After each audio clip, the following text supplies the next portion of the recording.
स्वागत छ यहाँहरूलाई। म रिवाज न्यौपाने। आज हामी कक्षा 9 को विज्ञान विषयको पाठ 17 पढ्दैछौँ। यस पाठको शीर्षक रहेको छ जीवहरूको अनुकूलता।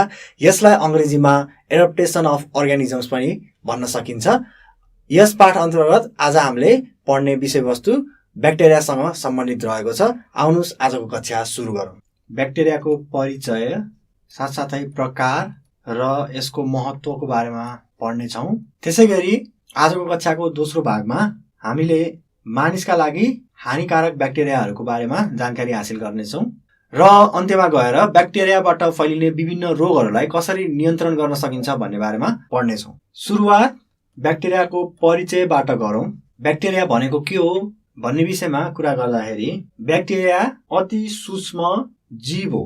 त्यसैगरी यो एक कोषीय जीव हो र यो कोषको बनावट हेर्ने हो भनेदेखि त्यो कोष चाहिँ एकदम सरल किसिमले बनेको हुन्छ र यी ब्याक्टेरियाहरू संसारमा पाइने जीवहरूमध्ये पुराना जीवहरूको सूचीमा पर्दछन्। ब्याक्टेरिया पत्ता लगाउने वैज्ञानिकको नामको कुरा गर्दाखेरि उनी हुन् एन्टोनी भान लेeuwenhoek।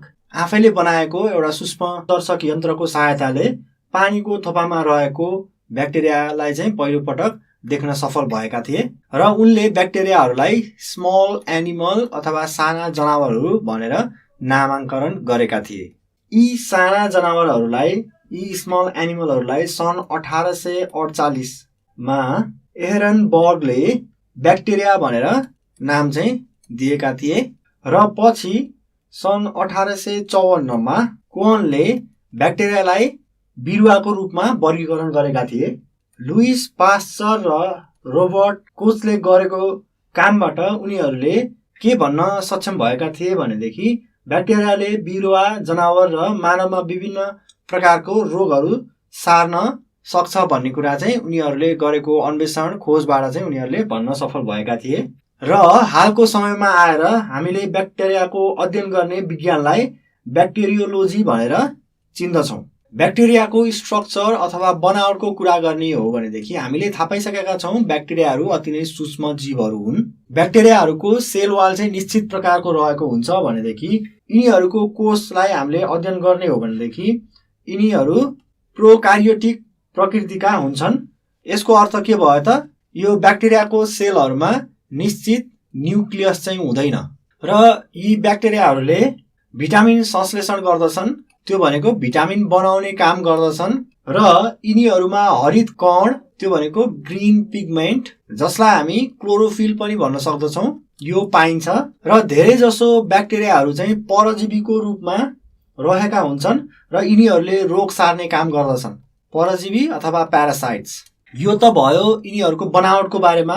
अब ब्याक्टेरियाहरू कहाँ कहाँ पाइन्छन् भनेर तपाईँहरूले मलाई प्रश्न सोध्नुहुन्छ भनेदेखि ब्याक्टेरिया पाइने स्थान भनेको जहाँसुकै पाइन्छ। ब्याक्टेरियाहरू जहाँसुकै पाइन्छन्। जस्तो उदाहरणको लागि हाम्रो वरिपरिको हावामा पनि ब्याक्टेरिया रहेका हुन्छन् भनेदेखि हामीले खाने पानीमा पनि ब्याक्टेरिया रहेका हुन्छन्। त्यसै गरी माटोमा पनि विभिन्न किसिमका ब्याक्टेरियाहरू रहेका हुन्छन् र ब्याक्टेरियाका केही प्रजातिहरू तातो हावापानी भएको ठाउँमा बाँच्न सक्षम हुन्छन् भनेदेखि केही प्रजातिहरू फेरि चिसो हावापानीमा बाँच्न सक्षम भएका हुन्छन् र यिनीहरूको आकारको कुरा गर्ने हो भनेदेखि 0.2 माइक्रोनदेखि लिएर 2 माइक्रोनसम्म चाहिँ यिनीहरूको के हुन्छ व्यास रहेको हुन्छ अथवा डायमिटर। यसरी सरसर्ती हेर्दाखेरि एउटा ब्याक्टेरियाको सेल हामीले बनाउनु पर्यो भनेदेखि कस्तो किसिमको हुन्छ भनेर एउटा चित्रबाट म यहाँ देखाउँदैछु।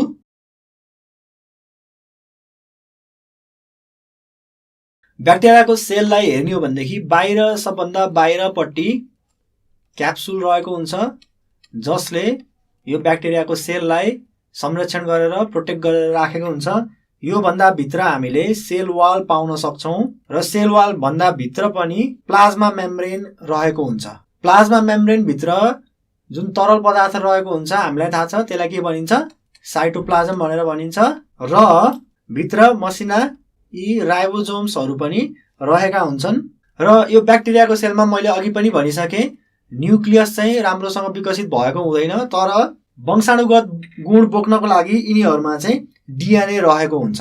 त्यसैगरी यो क्याप्सुल बाहिरपट्टि मसिना रौँ जस्ता पाइलसहरू रहेका हुन्छन् भनेदेखि एउटा पुच्छर जस्तो भाग पनि विकसित भएको हुन्छ।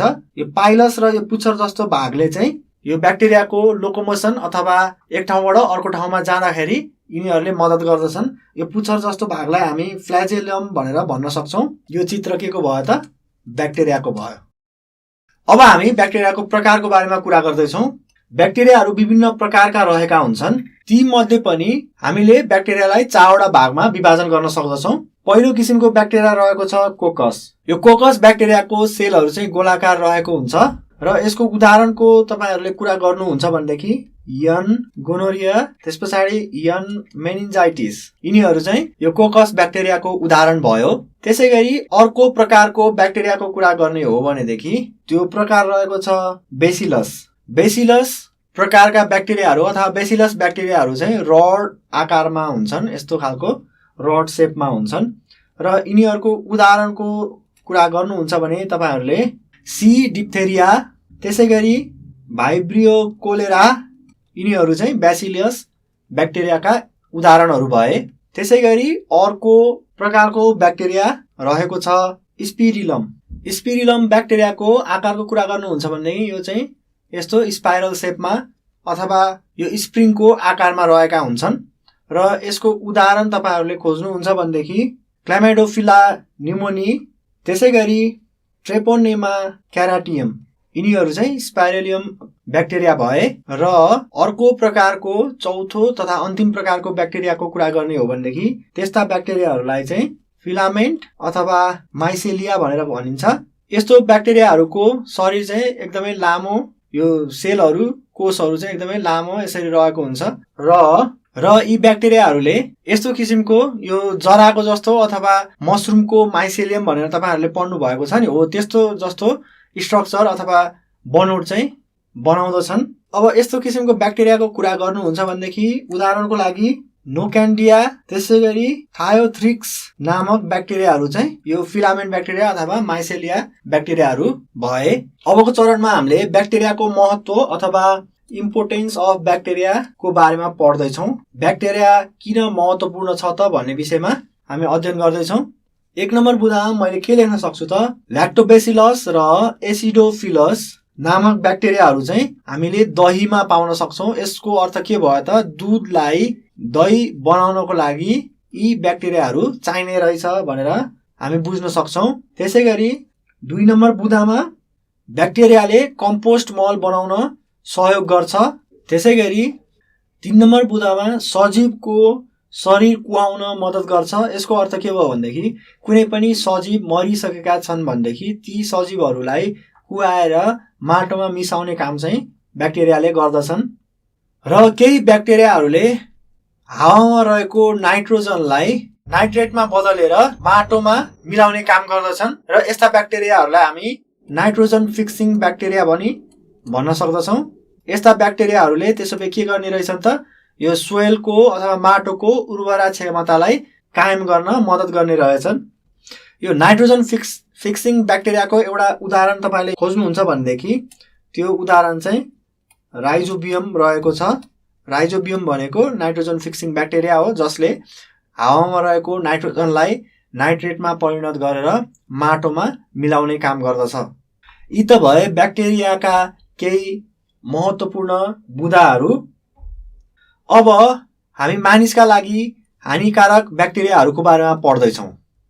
विशेषतः ब्याक्टेरियाबाट हुने हानिको कुरा गर्ने हो भनेदेखि ब्याक्टेरियाहरूले विभिन्न प्रकारको रोगहरू चाहिँ निम्ताउँदछन्।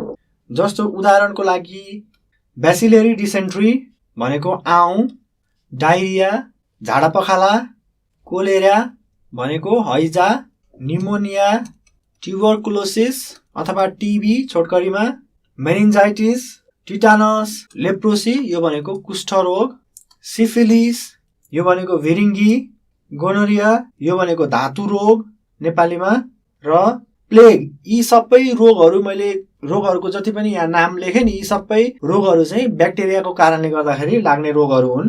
र यसमा तपाईहरुलाई यहाँ केही उदाहरणहरू दिन चाहन्छु जसमा कुन चाहिँ ब्याक्टेरियाले कस्तो किसिमको रोग लगाउँदछ भनेर 2-3 वटा उदाहरण यहाँ दिन चाहन्छु। डिप्लोडोकोकस निमोनीले चाहिँ निमोनिया रोग लगाउँदछ।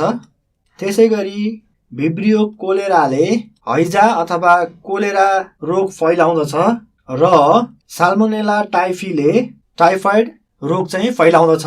त्यसै गरी 2 नम्बरको कुरा गर्नुहुन्छ भनेदेखि केही ब्याक्टेरियाले माटोको उर्वरा शक्ति घटाउँदछन्। माटोको उर्वरा शक्ति घटाउने ब्याक्टेरियाको तपाईँले उदाहरण खोज्नुहुन्छ भनेदेखि स्युमोडोमोनस भन्ने ब्याक्टेरिया चाहिँ यसको उदाहरण हो। गर्मी महिनामा केही ब्याक्टेरियाले पकाएको खानेकुरा साथसाथै फलफुल र तरकारीहरूलाई कुहाउने काम गर्दछन्।